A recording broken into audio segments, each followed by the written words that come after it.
listening to the Straight to Video podcast with Rob Lane.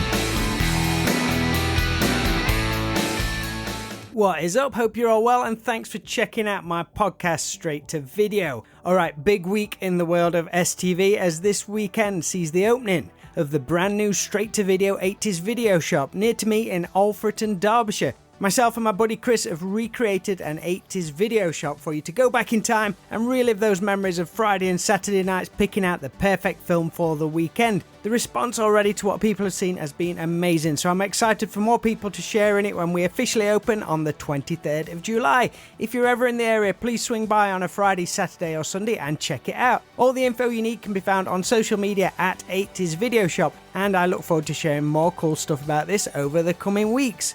So on today's show, I guess this could be seen as a little bit of a departure, but not too much, as I check in with Danny Freeman. Now, Danny is a musician here in the UK and part of the band A Few Too Many, as well as organiser of the Hometown Festival, which is a 2-day event in Saffron Walden, which will be held this year on September the 3rd and 4th. Danny, though, likes to spin a lot of music industry plates, and for the last few years has been helping bands navigate their way through the murky waters of the music industry with all the changes in social media and how to promote and market your band.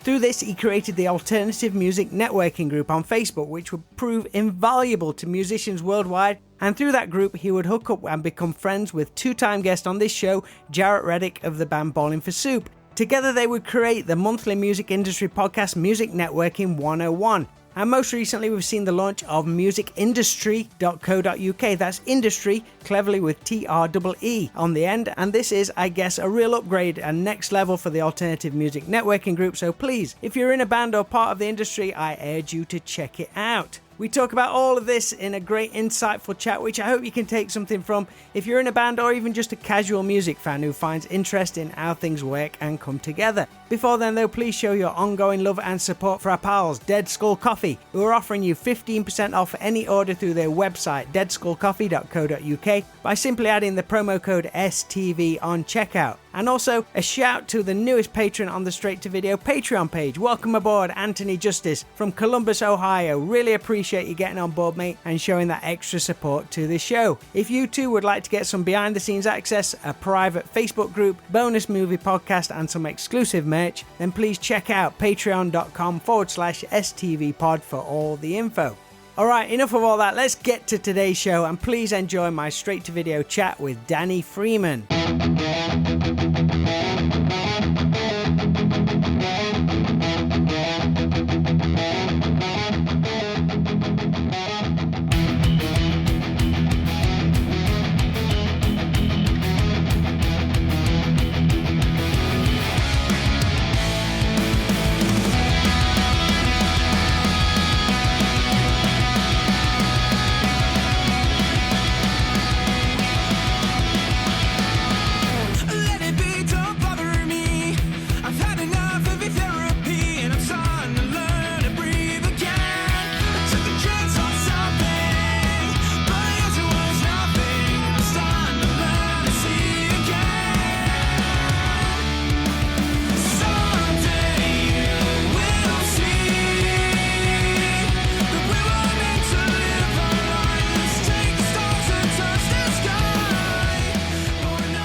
You have fingers in so many music-related projects at the moment and constantly busy, so I want to reach back and see where that kind of drive and work ethic comes from. Have you always been very proactive in anything you've done in the past, even going back to school or college or whatever? Is it part of your DNA? Funnily enough, not as much as you would think. In fact, I think most of my school reports back in the day said that I spent most of my time daydreaming instead of actually doing. I think daydreaming's good at school. I think, especially when you're a kid, you've got to dream about stuff. And then I think the further that you get down the line and you start to get into teenagehood and adulthood, that's when you sort of transition from just dreaming about things to actually starting to try and chase those dreams. What was you daydreaming about, though? Was it about being in a band or other stuff? Aliens. Right. I did have the occasional daydream about being in a band and imagining myself up on stage and stuff, especially after I went to a few music festivals back in the day. Like one of the first ones that I went that really sticks in my mind was Reading 2008. That was one of the very first music festivals I went to. And I remember watching You Me at Six in the Festival Republic tent, which was for them a small stage. Like, obviously, this is very early on into their career. But, if you can picture that, obviously, as big as they are, having played like Wembley and all sorts now, but they were playing the Festival Republic stage. I think there was like a few hundred people in that tent, and it was just immense. The amount of energy that came off of the stage, their attitude, all of like that just poured out and totally like hit me here. It was inspirational to watch it and to just get that kind of feeling as I did at the time, which was like, I really want to do that. Was you already a fan of the band at the time? I was. So this would have been around the height of the MySpace peak. A lot of my MySpace friends had either Save It for the Bedroom or You've Made Your Bed. And that was like the go-to song on their profile. So as soon as you loaded it up, that's what you'd hear. And I remember hearing that over and over. And eventually it just got stuck in my head. And I was like, I need to see these guys live. And then I saw that they were on the bill for Reading 2008. I'd never been to a music festival, especially like an overnight one. So it was a huge step out of my comfort zone. I'm like a massive introvert. And like when I was younger, I was like really shy as well. So that was a big deal for me to want to go to something like that where, I was going to be surrounded by hundreds of people and really well and truly out of my comfort zone. But I had an amazing time. Who did you go with? I went with one of my old school friends at the time, a guy called Chris, and he was into like indie music. And obviously, Reading was very much the scene for that kind of music as well. And I was starting to sort of divulge down the pop punk route, but it was the very beginnings of that. So I remember a couple of the bands that I specifically went to see were like Plain White T's, Elliot Minor. I also saw Bring Me There, and that was surreal because that was like super early into their career. How old was you at the time? I guess I would have been like 15, 16 maybe. So game changer that is then. Yeah. Had you been to many gigs beforehand? I had, but not of the pop punk or punk rock variety. In fact, I think one of the first shows that I went to that I can remember off the top of my head was actually Oasis. That was the kind of music I really started out liking, was like Oasis, Arctic Monkeys, all that kind of vibe. And then at some point that just totally flipped on its head. Still guitar music though, so it's still... Yeah, it is. Yeah, definitely is. And it was like kind of the entry point. But then funnily enough, the bands that I would like hold responsible for my love for pop punk and punk rock now are two bands that obviously, everyone will be well familiar with, McFly and Busted. And for me, they were like how the newer generations right now look at the likes of Machine Gun Kelly and Mod Sun. And I know that obviously MGK in particular is very polarizing and, is very Marmite, like you either love him or you hate him. And obviously that was similar for, for McFly and Busted back in the day, because obviously they were on the poppier side of pop punk. But what was really cool is I used to watch a lot of their like behind the scenes material and stuff like that. And Dougie in particular would always talk about his love for Blink-182. And so then I started listening to them, and then, it really set me on a journey. And I was just like, this music is awesome. How have I not listened to this up till this point? And that was it. Yeah, I don't think you're alone, mate. Like you say, they're like a gateway band for so many people. And I don't think they get the credit they deserve, both Busted and McFly. They are two connected bands, obviously, because of the whole songwriting aspect of them and stuff like that. But yeah, they introduced so many people into just hooky guitar pop rock music. Have you ever seen the, I can't remember the name of the show, but it's when Busted went to America. Does ring a bell. It's so good. I mean, it's like a reality show, so a lot of it is scripted, but there's elements in it where you can see the band's frustration where they're being targeted to pop radio, but they want to be Blink-182. Yeah. You can tell it in the frustration. They're talking about all these bands and stuff, and you can definitely see Charlie's frustration in it, which is perhaps why he left. Yeah, and then obviously, went to go and start Fight Star. And I think one of the biggest things that I've learned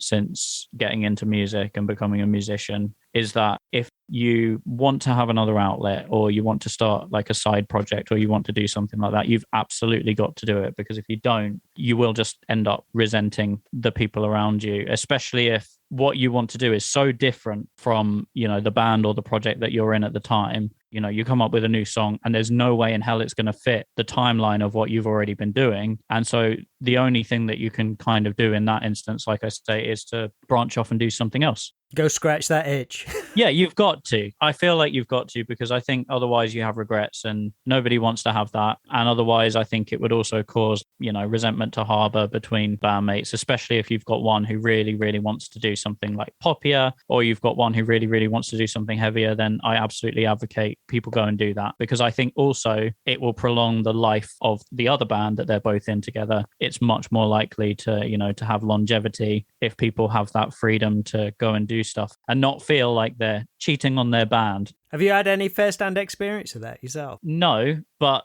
it's one of those things where as time has gone by, like I've always been very much staunchly into 90s and 2000s nostalgic pop punk. And that has definitely been the case for like the last 8 to 9 years. Then recently, I've really started to get into the new wave pop punk stuff. And so I've really like grown a love for that now. And I know like at this point, I'm not doing anything, but definitely in the near future that I'm going to want to. And I feel like with the insight that I've learned of watching, other people doing that, I definitely won't be stopping myself from doing it because of any other reason. Because I think that if you've got the urge to do it and musical ideas that you want to pursue, you've got to go and do it. What is your band situation at the moment? Are a few too many still an active band? So we are an active band, but to be completely transparent, we're taking a bit of a breather just because everything got a bit chaotic last time we got back from tour, and there was a lot of, all of the usual like ups and downs of arrangements and tour, and it got a bit crazy. And you end up at this point where you're kind of burning the candle at both ends, especially like for me personally, because I also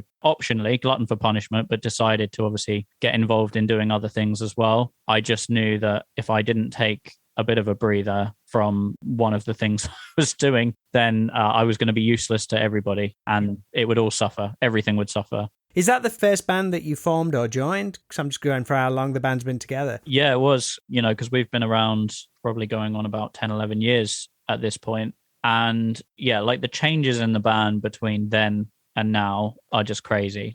And so it is cool for me to, to sort of look back and be like, right, well, 10, 11 years ago, I don't even recognize, the kind of band that we were. It almost at this point feels like it is a completely different band. Also, because obviously we've gone, as most bands do, you go through different members. I quite often make a joke about the fact that we've gone through more than the Sugar Babes, but, it's one of those things. It happens and it's all part of the journey. I wouldn't change, like I say, I wouldn't change any of it, because if I did, I wouldn't necessarily be at the point that we are now. Exactly, mate. Exactly. Was you promoting the band through MySpace when you first started? So Facebook wasn't really a thing. Yeah, and MySpace was kind of the only promotional tool, like online anyway, that we had. Obviously, you had email and stuff like that, but it wasn't anywhere near as like useful in terms of like MailChimp and the mail outs that you can do nowadays. So if you did want to do that kind of thing, you'd have to sort of go through it all individually, and it would be a right pain in the ass. So MySpace obviously had advantages over that. Yeah, we would essentially like reach out and try and friend people, get them to listen to some of our music at the time. And then obviously you had the good old fashioned doing things in person, which it's not died out, but obviously digital networking is like king at the moment. But at the time, like flyering and going to other bands' gigs and handing out demo CDs, that was just very much the done thing.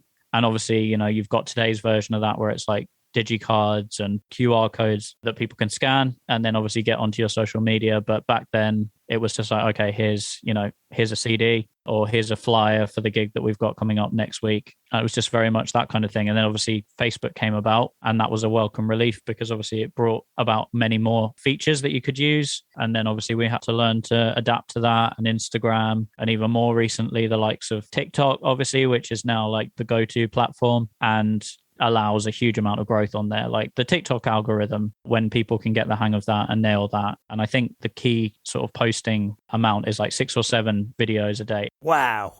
It's a lot, but if you manage to nail that algorithm, then the return that you see is just crazy. Like some of my friends have shot up from like 1,000 followers to 100,000 in the space of a month. And you don't really see that kind of growth on Instagram or on Facebook, on Twitter, especially when you're like trying to do things as organically as possible. Like I've never been a massive believer in paid social. I've always tried to do things as organically as I could. So whether that's like Facebook groups, word of mouth, inviting people to things, I've always tried to do it like that. And obviously, if you do, then it's an organic slow burn. Do you think there's more longevity in doing it that way as well? Yeah, I think there's definitely an element of loyalty as well, because I feel like when you do a paid campaign, you can get good results. And, you could set a campaign that runs for like 24 hours. And at the end of that 24 hours, you might have a certain number of likes or shares. And that's great. But the thing that I always question about that at the end is how many of those people that have liked or shared that are actually going to stick around for the next post that you do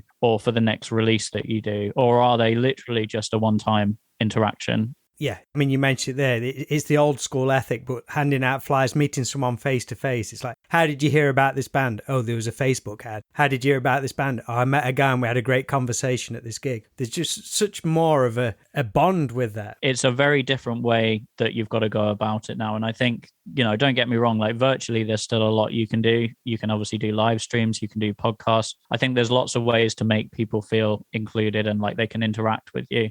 Things like providing behind the scenes content so that people get a feel for, not just your music and your art, but also you as a person. I think all of that kind of stuff really helps. Obviously, you've got all the standards like mailing lists and websites, but I feel like there are a lot of different utilities at people's disposal now. And especially since the time of COVID, that's highlighted how important those are more than ever, because obviously the live industry is doing this constantly now. You might have some shows that are super well attended and then the following week, there's a complete drop off. And obviously COVID is still a thing. And if a member of a band's touring party tests positive, then that's it. That could be a whole tour completely done with. It could be a couple of nights of the tour done with, and then they've got to reschedule. So I think now more than ever, as many different avenues as you can sort of utilize as an artist, and that's digital and physical, you really got to try and basically take advantage of all of the ones that are there. When did you really take an interest in this whole side of things with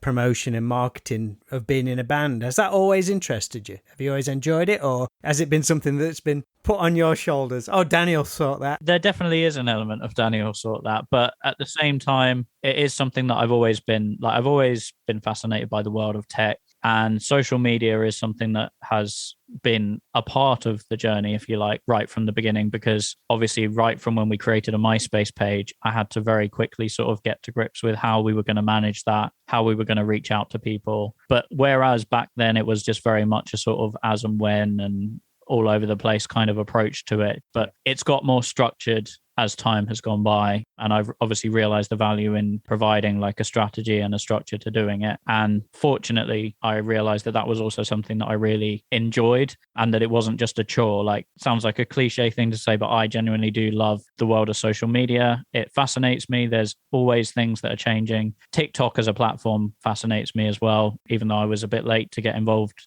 I can really see the benefit, of the platform. I can look around and see the amount of growth that it's given some of my artist friends. And that's not just given them growth on that platform. It's also given them more monthly listeners on Spotify. The power of social media and networking absolutely blows me away. As time went by, I knew that was something that I heavily wanted to be involved in. And, whether that was podcasting, networking, the alternative music networking group that I run on Facebook, which is shortly about to have a new home.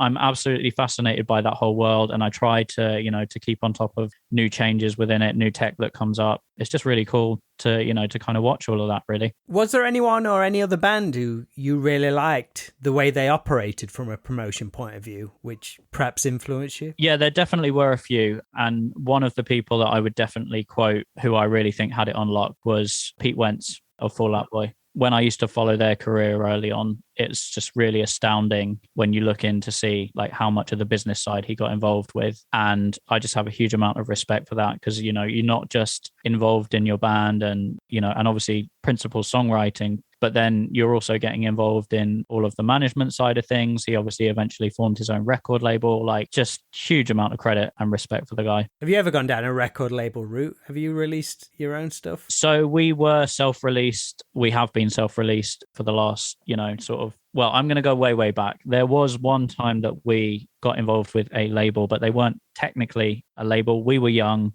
We were naive. We got completely taken advantage of by a label that wasn't really a label. Essentially, it was like an outfit run from an apartment in California. And they just said, everything that we wanted to hear. You know, when you're a young band, you want to be told that you're going to have the opportunity to support your influences. You want to hear that, you know, you're going to be able to get a single played on Good Day LA over in the States. And the thing is, saying it now, I realize how ridiculous it is. You know, I could hear somebody else say that and I think, okay, well, I'd be a bit skeptical. If they've said they can do that for you, you know, that's a big deal. They must have a massive budget behind them, or they must have a massive reputation. And obviously now I would, you know, I'd be doing my due diligence. But at the time, you know, when you're young like that and you're just passionate and you just really want to do all of that. Someone's shown an interest in my band. Holy crap. Yeah, it is exactly that. And then, you know, it's predatory behavior, but obviously they preyed on that. And they knew that they said everything that we wanted to hear. And it ended up being a whole lot of nothing. Now, fortunately, we didn't really get tied up into anything.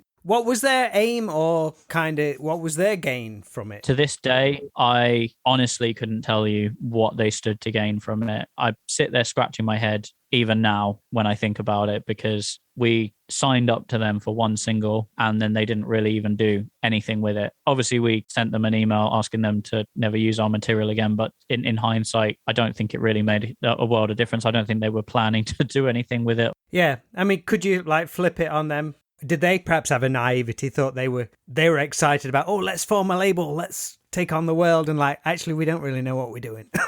It's very possible. I mean, the guy definitely had age on his side in terms of being convincing. Like, he was I think in his late 40s, early 50s. And behind him, he had a whole bunch of like gold discs on the wall. And so when you're young and you see that, you get completely taken in by all of those aesthetics and metrics. And we were, but I really honestly couldn't tell you what they stood to gain. But you came out of it relatively unscathed and smarter. Yeah. I mean, that was definitely a positive outcome. I will say that there was a period of time after that where we felt really, really low, because obviously we realized what had happened and it didn't feel good. And it made us sort of question whether there was any point really, because we just felt like not only had the whole signing been a laughing stock, but that was going to make a laughing stock of us as well. And because we'd obviously pushed the fact that, you know, we were a part of that at the time. We told family and friends and social media, and, you know, and then you've got to go back and you either say something about it or you say nothing. Either way, there's not really a winner in that situation, because one way people will say, oh, well, what's happening with X label? And the other way, they're going to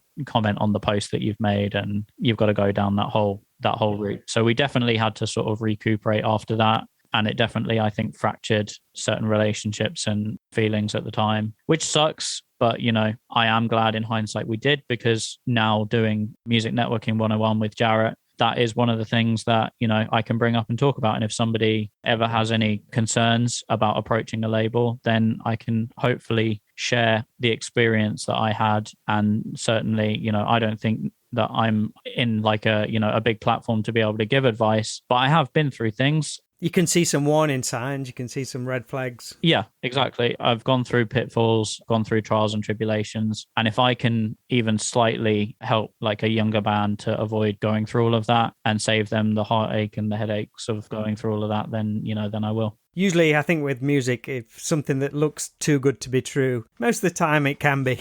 Exactly. Yeah, it's definitely the old adage. If it looks too good to be true, it very likely can be. I think that I would say, and obviously I'm not going to speak across the board here, the best times that I've seen bands and record labels link up is when a band or an artist has got to a point that they basically can already do almost everything that label is going to give them anyway. And most of the labels now only really want to approach an artist or a band that has that behind them, that has the touring history, that has built up their following on social media, that has a local following who come to their shows regularly. And so at that point, you've got to ask yourself the question, okay, what benefit will there be? Should we stay independent, or is there benefit to going with a label? And I do think that there's arguments for both sides. You know, I think staying independent, obviously you maintain obviously a lot more of your creative control, full control over your royalties, all that kind of stuff, and that side of things. But then the flip side of that, there is no denying being a part of a label can open doors that you might not necessarily be able to open. A label can help you just tip that balance, just that next bit. You got to kind of weigh that up against what have I got to sign away in return for that next level of growth. The biggest advice I would give, if you're looking at signing a record contract, go to the musicians union or somebody else and get a music lawyer to look over it before you sign anything. Don't get a friend or a family member and assume that that's fine, because at the end of the day, it's not worth it. For your work and for your masters, do you really want them to be wrapped up for the next 20 years if you don't know that up front? It's one thing if you do and you're agreeing to that and you're accepting of it, but I would just hate to see someone go through that and then realize after the fact that their masters are trapped for like the next 30 years or something. So I'm definitely a big advocate for, for getting people involved and to look over things and to really do your due diligence. Speak to other bands that are on the label if you can. Speak to other artists, even maybe speak to ex-artists, because obviously it's going to be the same as it would with a company. You might speak to an ex-employee, they might have a grudge, and it might not always be 100% the way the situation went down, but it doesn't hurt to get, as many different perspectives as you can. And I think that if you do that, you're going to be able to make a much more informed decision. And it's not one of those quick fire things that you just want to make like a rash decision like that, because it could have detrimental effect in the future when you find that you want to do something else. You mentioned it a while ago, the Alternative Music Networking Group. It was one of your outlets to connect people. The networking group has been around, I think, about 5 or 6 years now. And at the time, I'll be honest, it was started as more of a kind of social experiment. It was around the time Facebook was starting to introduce reach limitation on pages.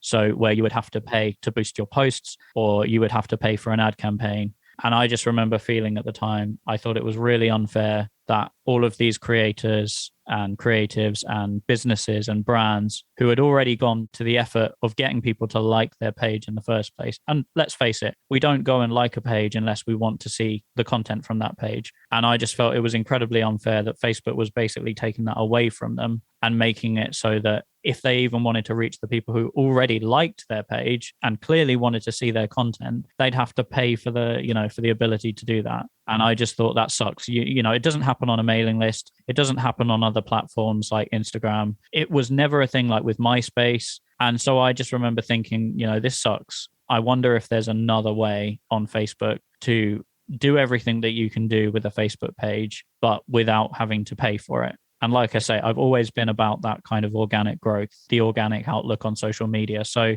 I was looking for ways in which you could do everything I would be able to do from a Facebook page, but without any spend at all. And the way that I found was Facebook groups. And it was obviously the early days of Facebook groups. So there wasn't some of the functionality that you have now and some of the insights. But even at that like early stage, it was exponential compared to running a Facebook page. I'd run two things side by side, and you put a post out on the Facebook page and maybe it would pick up 15 likes, and you might have 1,000 people who like that page. But you do the same thing in a group with 1,000 members and suddenly you've got 60, 70 likes. Everyone gets a little notification to say there's a new post. Exactly. And what people quite often forget is that obviously if you're the admin or the mod of a group, even more so, people are going to get those notifications. You can pin posts, stream into that group in terms of like video and stuff. And so I just thought this is invaluable. Then it turned from just being like a social experiment to being something like, okay, well, I wonder if there's something that I can do that's going to be really cool and useful in this space. And obviously the music business was something that I was a part of and that I wanted to immerse myself more into, and connections. And that was something that was really important to me. And so I thought, okay, right, well, what if we could turn this into a space where we can bring all manner of different creatives together. So we bring musicians together with studio producers, we bring them together with tour managers, we bring them together with band managers, radio DJs, record label executives, and literally everybody in between, PR execs, festival organizers, you name it. And I wanted to try and create a space where all of those people could network, where, for instance, if somebody was looking for somebody to master their new record, then you'd have studio engineers commenting under that post, and, a load of producers who would then reach out to, to those bands and form new connections in the same way that, say, you have one of the A&R reps for a festival and they're looking for new bands to play on their introducing stage or something like that. They go and post into the group and boom, you've got like 20 new submissions within the space of half an hour. And it just snowballed like that. We started off with like a couple hundred members, and it was like word of mouth and friends and family and various other people. And then it just really took off from there. I was wondering how you actually cast that net out. Was it specifically asking a small group of people to add their contacts? So MySpace very much helped in the way that I went about doing it in the first place, because what I'd learned from MySpace was that obviously the way that you would reach out to people then was to friend request them. And then obviously, you could invite them to events, other music things on MySpace that you were trying to promote. And so I already had that kind of mentality and that mindset. And I thought, okay, right, so we're going to do the same thing, but this time it's with a Facebook group. And I realized I could utilize my personal Facebook profile and send out requests to a lot of people who were in the industry. And then what I would do is obviously tell them about the group or send them an invite to the group. And they just kind of started accepting, and then people would start posting in there. You had bands posting about their new single launch. You had PR companies looking for new bands to sign up to a PR campaign. And it went crazy. And then within the space of about 2-3 years, all of a sudden I saw the name Jarrett Reddick crop up. And that was, I can tell you, insane. I remember the specific day I saw that, because I remember thinking to myself, that can't be the Jarrett Reddick. That has to be a fake account or something. And it wasn't. And it turned out it was him. Do you know how he heard about the group? Do you know what? I don't think I have. I'm gonna have to. I'm gonna have to find out. I really should have asked that back in the day. But I remember when we first spoke, he said that the group was something that he really strongly believed in, and that he thought it was really cool that people were being so positive on there and networking with one another. But yeah, so rewinding, it was just crazy to me that, that Jarrett was in that space. And then he started to really get involved in things in there as well. You'd have musicians asking for recommendations for new in-ear monitors, for example, and then Jarrett would comment and give his recommendation. And then he was doing that a lot on other posts. He'd leave comments of encouragement to bands who post like new music videos and stuff. And I think everybody had a similar mindset to me at the time, which was like, how has this happened? And that was crazy. And then,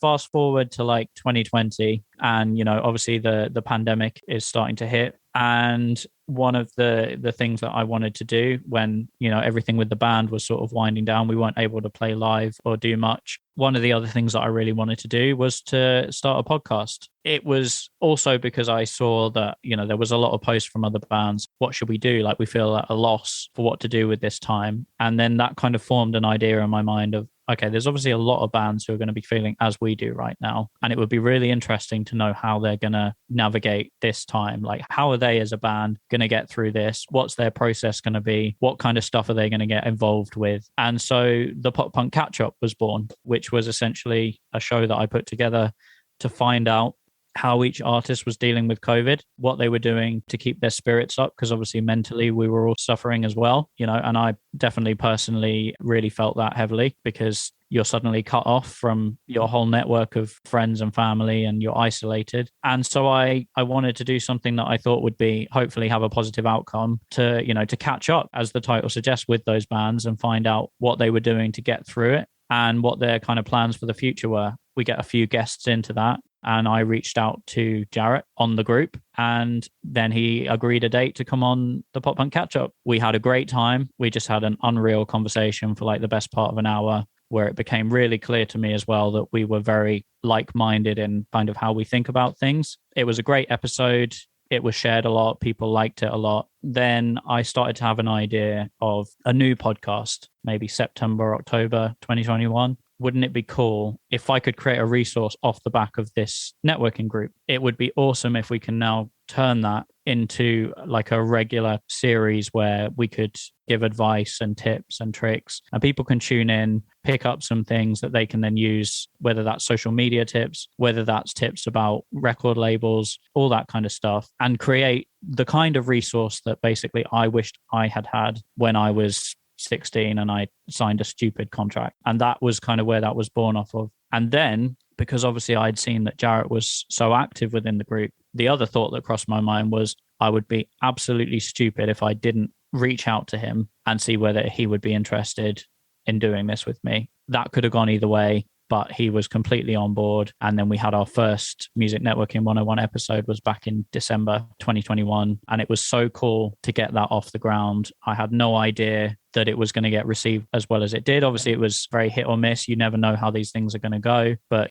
Jarrett and I did another interview with Jacques Lamour, who does Pop Punk Pizza podcast, which is awesome. And Jarrett was literally saying on there, like, when Danny originally reached out to me, I wasn't sure, on how it would go down, but I'm all in now. And I'm exactly the same. We're in this for the long run now. We want this to be a resource that lasts, I guess, as long as we have, breath in our bodies, basically. It's a great format, though. I mean, we're discussing it's Music Networking 101 with you and Jarrett Reddick of the band Ballin' for Soup. It's a lovely format. It's almost like a live music conference for every episode. It's you and Jarrett as hosts, but each episode you get either one or two other guests to talk about their experiences in the music industry, and it offers up so many hints and tips. A lot of the things we've been discussing, such as social media marketing and things like that. And I think it's good to get Jarrett's point of view as well, because he's come from that really, you can call it the old school thing of just touring everywhere, building up paper mailing lists and all that interaction. I mean, the Ballin' for Soup. When you say been there, done that, and got the t-shirt, Jarrett well and truly has. Exactly. But he's got lessons to how Ballin' for Soup used to do it, where they tell the story of if you're ever invited to a party at a gig, always go, because you get meeting people and those people will bring more people next time. So that's that really old school, making that connection with people like what we've discussed. So it's great to have his insight, but he's also so open-minded to all the modern stuff as well, because he's heavily onto TikTok now and all that kind of thing. So it's great. It is. And he always says to me, it's crazy how much the landscape has changed between then and now. But that's why it's so great, because obviously, we have some newer artists come on the show who aren't familiar with, how it used to be. And so they don't necessarily recognize the scope of the landscape changing. And then he's able to obviously give that side of insight to them as well, which is great. And obviously we learn from them as much as they learn from us. This is the other thing.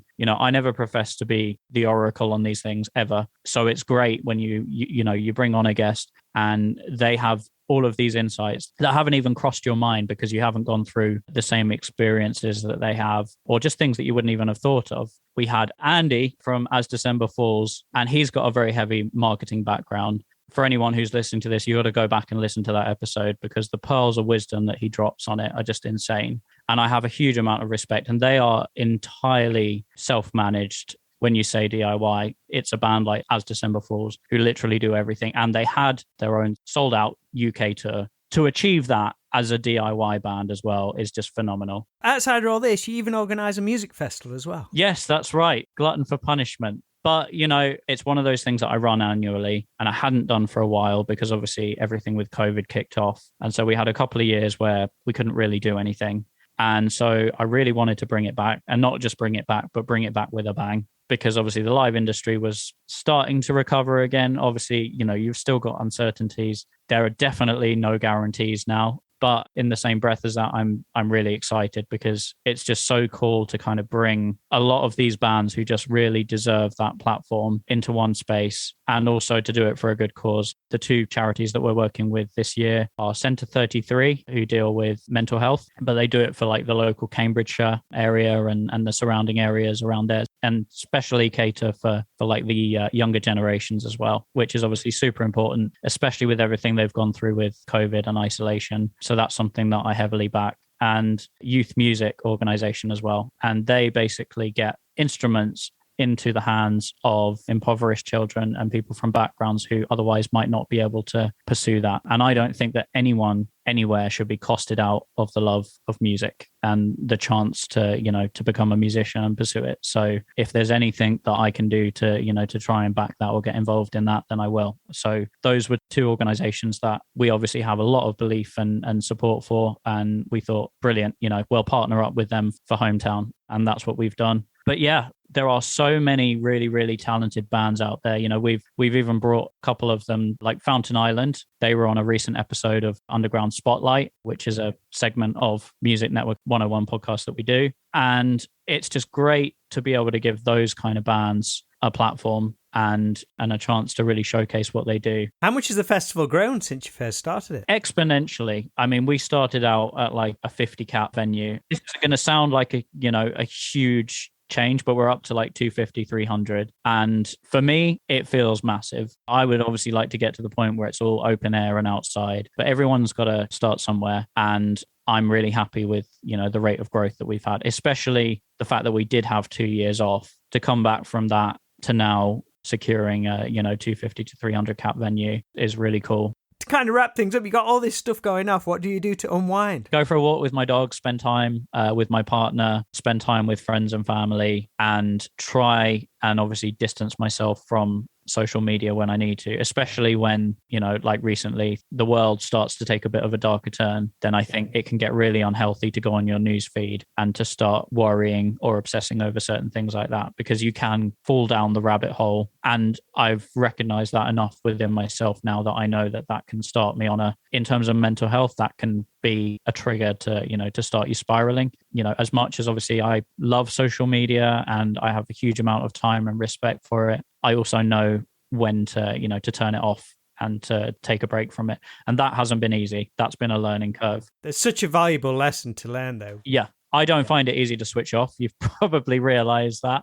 But the importance of doing that, I can't overstate enough. Do you still remember your MySpace password? No, I don't. It was probably something related to a pet or something like that. But who knows? Who knows, mate? I don't think many people do remember it. No, I probably made a rookie mistake and had it like written on my desk or on the wall or something like that. Danny, it's been ace to chat to you. I've took up far too much of your time, mate, but I've loved connecting. It's been awesome, man. Keep doing what you're doing, mate. It's great that you give out so much help and advice to other bands. There's so much knowledge to be learnt out there, so it's great that you're here pushing it all out there for everybody. So, I look forward to learning more in the near future. Thank you. Thank you very much, and thank you for having me on. I really appreciate it.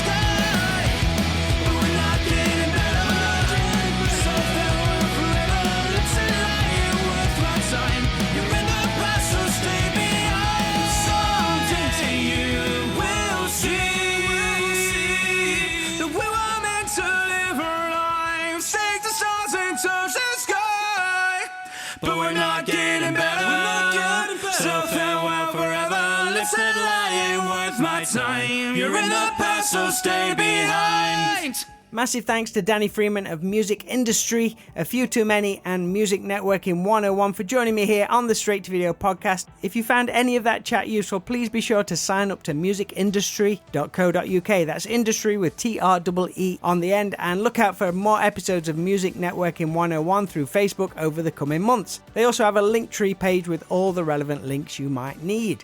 We're going to be hitting 200 episodes in just a couple of weeks, so if you still need to catch up, then all shows can be found at stvpod.com or wherever you listen to podcasts. And always, shares, follows, and Apple Podcast reviews are massively appreciated.